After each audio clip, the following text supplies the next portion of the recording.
One day, our daughter came home with a solar-powered audio Bible called The Treasure. After listening to it for a while, she accepted Jesus into her heart.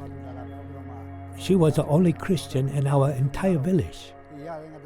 We were upset that she had become a Christian.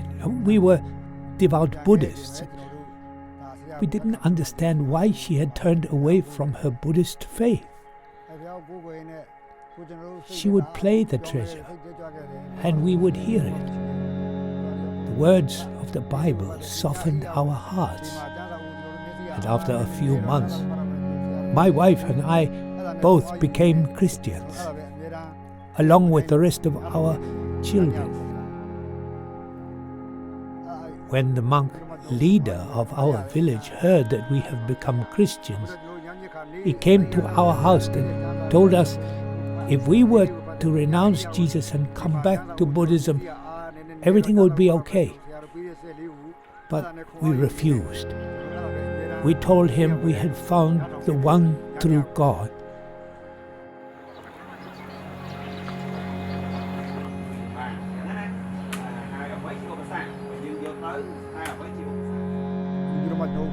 The next night, the monk brought us in front of the entire village.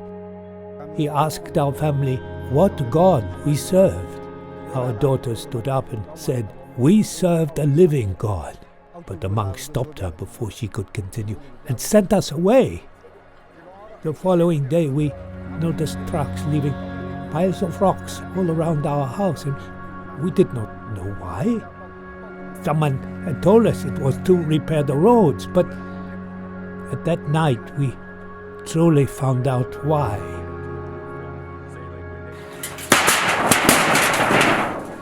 At 8 p.m, the first rock was thrown.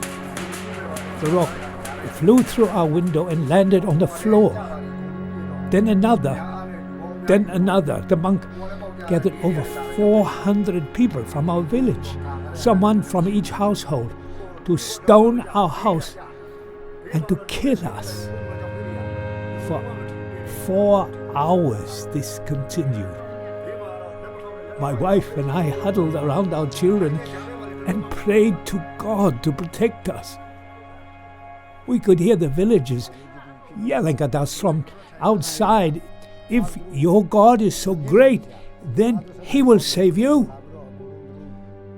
The next morning, we could hear the villagers shouting, "Did your God save you?" As they were laughing. They came back ready to drag out our bodies, but when we heard them, my wife and I and our children walked out. They couldn't believe that we had survived. The monk was furious, and he cast our family from the village. He said they would kill us if we ever returned. Now, even the villagers that tried to kill us are curious about this Jesus that saved us. We share with them the love of Christ, and many have accepted Christ into their own hearts. Our family and others that have chosen to follow Christ and listen to the treasure. It gives us hope and the strength to stand up for what we believe in.